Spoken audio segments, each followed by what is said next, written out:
treino. Você treinou sua mente para ser acelerada. Agora você precisa treinar ela para ser desacelerada. Com uma série de atitudes de autocuidado, de escuta, de priorização, de meditação, de exercícios de respiração, de conhecer-se, de estabelecer os seus próprios limites. Ah, mas isso é trabalhoso. É igual emagrecer saudavelmente é trabalhoso.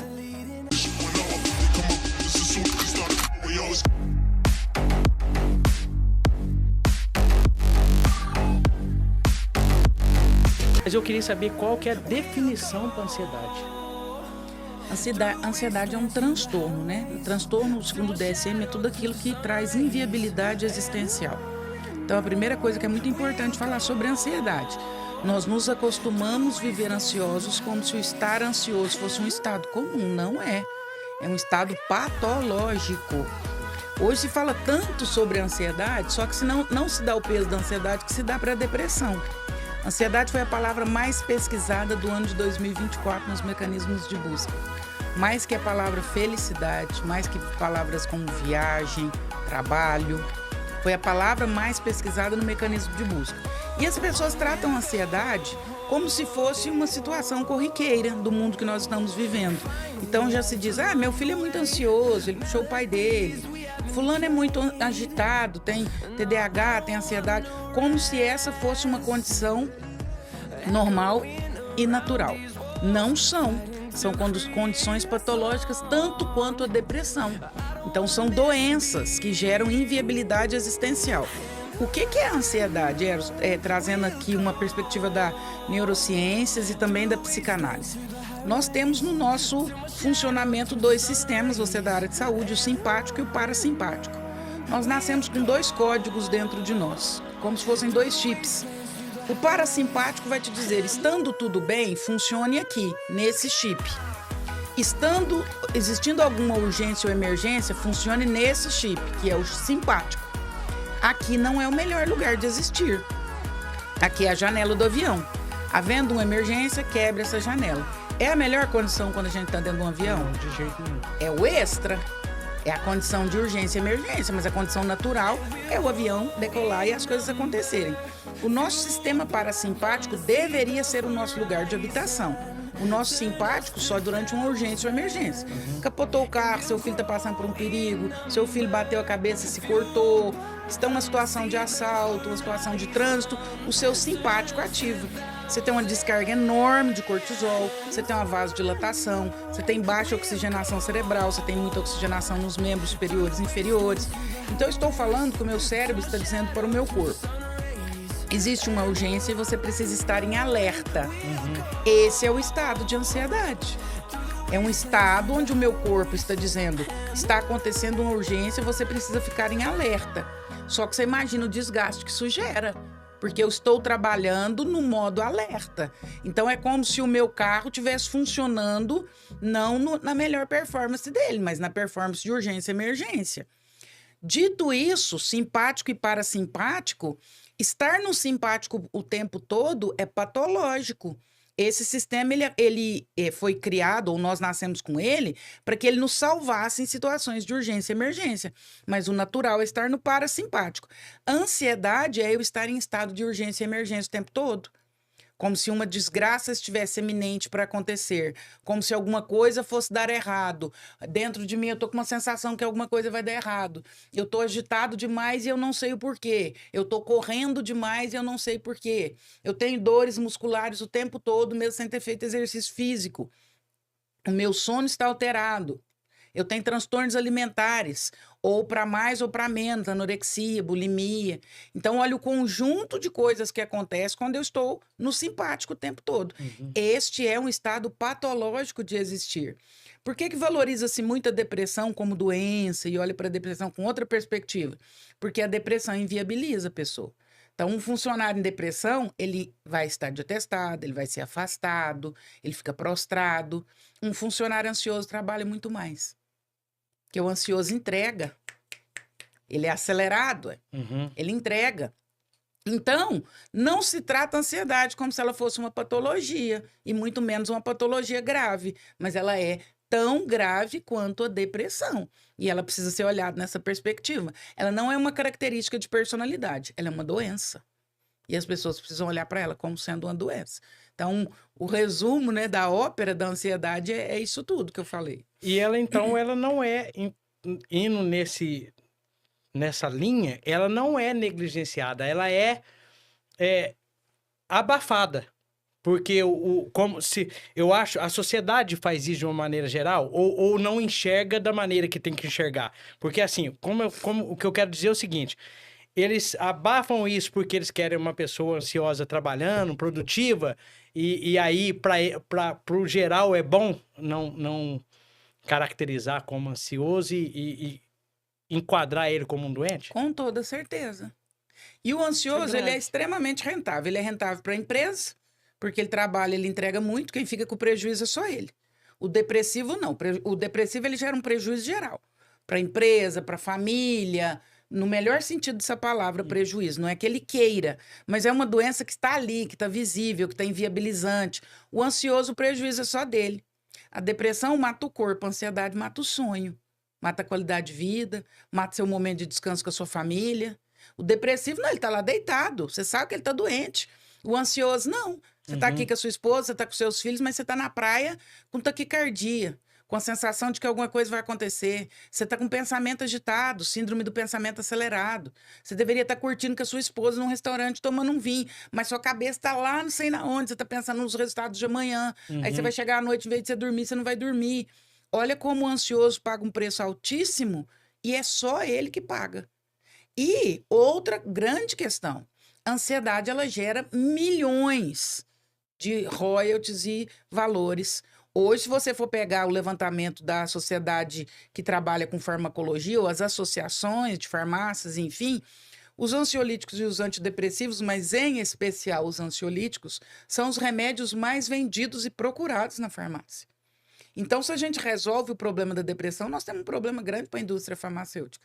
A indústria farmacêutica hoje ela rende milhões de reais vendendo ansiolítico. Então, é muito interessante que isso não seja visto como uma doença, mas como uma condição. Inclusive, as pessoas trocam ideias, receitas, sugestões. Ah, você não está bem? Toma 3 gotinhas de Rivotril. Você dorme. Como se isso fosse a coisa mais simples do mundo. Mas ninguém manda o outro tomar um remédio para depressão, mas para ansiedade manda. Toma 3 gotinhas de Rivotril, toma uma sertralina, você vai ficar bem, você vai melhorar. Como se fosse tomar dipirona. Clonazepam, que é o Rivotril, é o remédio mais vendido do mundo. E é vendido e prescrito, não pelos médicos, mas até pelo senso comum, como se fosse uma dipirona. Como se fosse tomar um remédio para tirar uma dor de cabeça, um analgésico. Só que nós estamos falando de uma doença grave, inviabilizante e que te rouba a sua qualidade de vida. E aí o negócio vai para um outro lugar. É levar o alerta para vocês, familiares, para vocês estarem atentos a quem está do seu lado, quem está sugerindo A ou B, para você, e não pode normalizar isso, porque severo, né? O ano passado, condição. o maior número de afastamentos de trabalho foi devido à ansiedade e depressão, mas principalmente a ansiedade.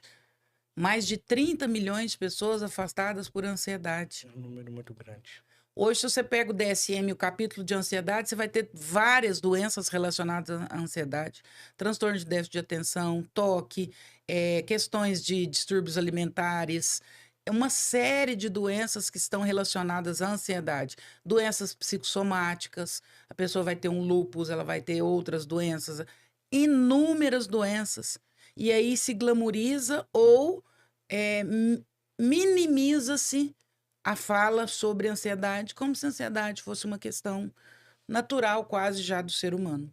E aí eu perguntei assim, o diagnóstico é complicado? Eu pergunto isso porque em uma de suas postagens você diz o seguinte, que é fácil diagnosticar um psicopata, né?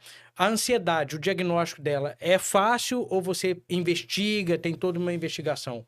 Tem toda uma investigação, mas ele é fácil porque a ansiedade, quando ela chega a aparecer de forma grave, ela traz sinais muito claros, sinais e sintomas. Então, se a pessoa fosse fazer um checklist, ela mesma iria perceber que existe alguma coisa errada. Então, por exemplo, eu tenho dores musculares constantes, sem nenhum estímulo muscular que responda a isso.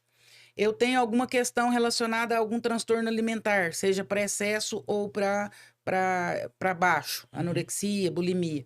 Eu tenho dificuldade para dormir, ou eu durmo demais. Eu tenho pensamento acelerado o tempo todo. Minha cabeça vive no futuro. Eu estou pensando o tempo todo sobre coisas que vão acontecer lá na frente. Eu tenho a sensação de alguma desgraça iminente, de que alguma coisa ruim vai acontecer. O meu senso de urgência é extremamente acelerado em relação às outras pessoas. Eu procrastino demais. Eu deveria fazer as coisas e aí eu não faço. Eu entro em procrastinação. Isso tudo são sinais muito óbvios de que já existe uma ansiedade no nível patológico. Por ser uma pessoa muito acelerada, eu percebo nitidamente quando isso começa a ficar patológico. Então, por exemplo, vou deitar, tenho dificuldade de pegar no sono. Fico horas para pegar no sono. Eu falo, ixi, posso ligar o alerta aqui, tem alguma coisa já acontecendo. Uma irritação fora do comum. Uma sensação de que tem algo ruim que possa acontecer. Aí são sinais em que eu atuo preventivamente. Aí eu desacelero, aí eu vou cuidar das minhas coisas, aí eu vou voltar a fazer meus exercícios de respiração, vou voltar a fazer minha meditação, vou perguntar o que está acontecendo, quais são os gatilhos que estão me levando para aquele lugar, porque eu não quero adoecer, não quero tomar remédio de novo. Então, isso vale como dica. Percebeu que está começando a ficar patológico, que as coisas estão começando a pesar em você, somatizar, você já precisa se perguntar o que está acontecendo. Nós temos limites, né, Eros? Felizmente ou infelizmente. Com certeza. Eu, sinceramente, talvez pela minha... Eu não sei julgar também, sim, infelizmente. Eu gostaria, talvez, de ser sem limites. Eu gostaria de fazer 1 bilhão de coisas. Hoje, a demanda que eu tenho, eu gostaria de atender ela inteirinha. Sem ser coisa de gente ansioso. Mas, felizmente, infelizmente, eu não consigo. Então, eu preciso ter esse limite e entender assim, até onde eu dou conta, até onde eu não devo, isso aqui está me adoecendo, isso aqui eu não posso. Aqui eu trouxe, eu já tenho essa resposta. A ansiedade pode, de alguma forma, em um nível exacerbado, afetar a memória e concentração? Muito. Demais. Porque a ansiedade ela vai gerar um desgaste, né, nos neurônios, neurotransmissores, em toda a química do cérebro ela vai afetar. E aí essa química, uma vez afetada, ela vai trazer N prejuízos. Um deles é a memória.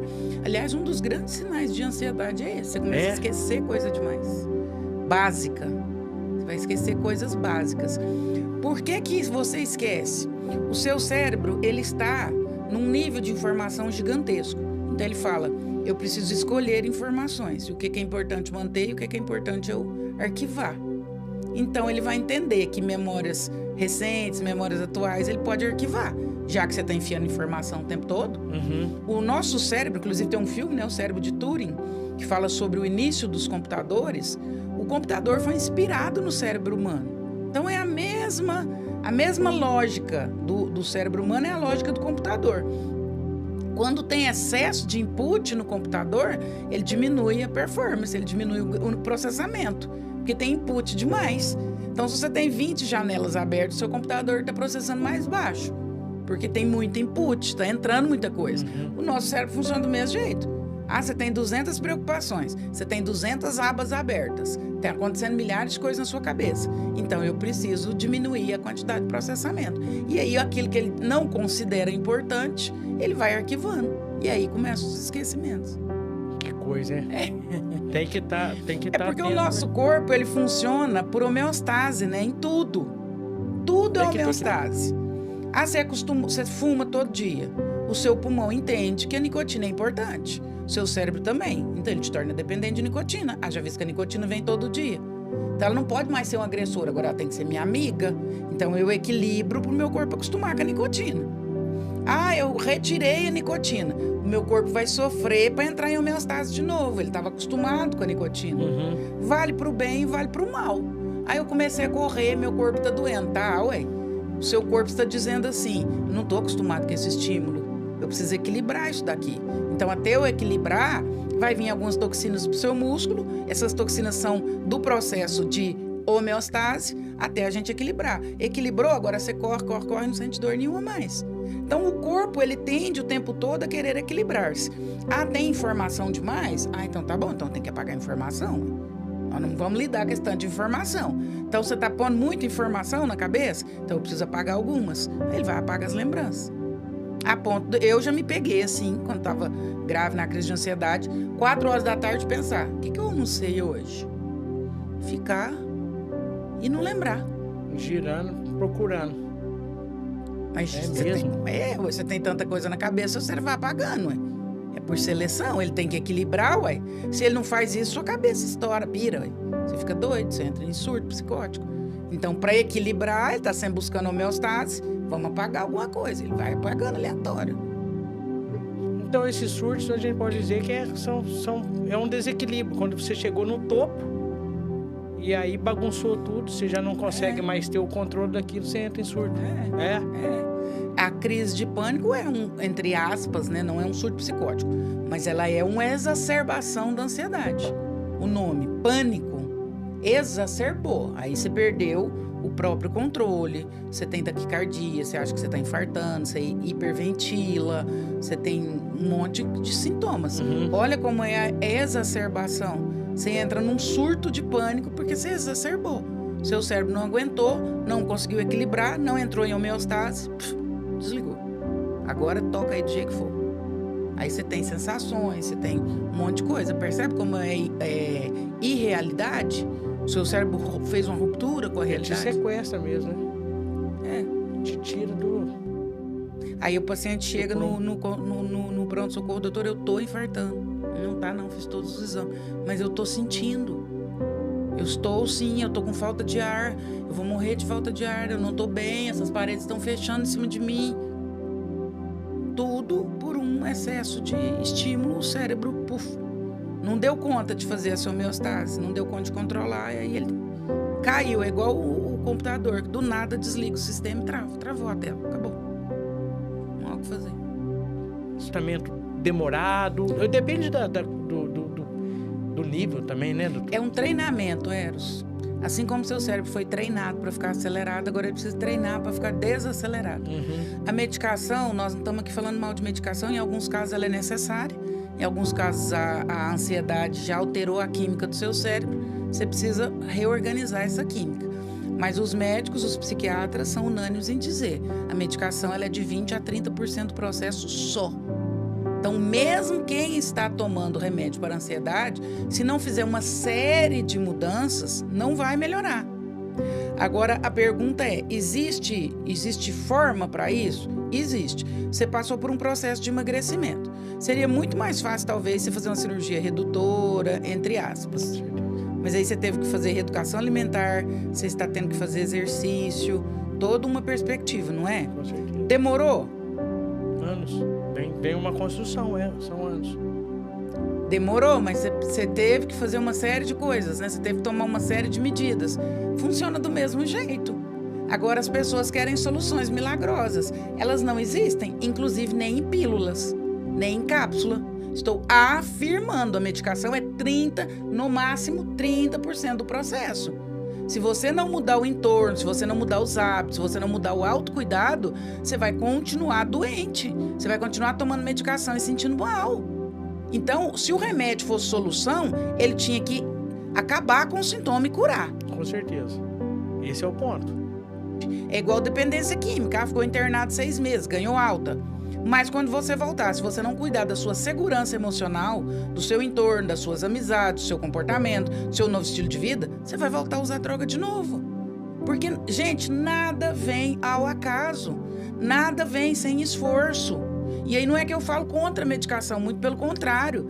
Eu encaminho alguns pacientes para serem medicados. Em alguns casos ela é necessária, mas ela não é solução. Porque se fosse solução, ela solucionava.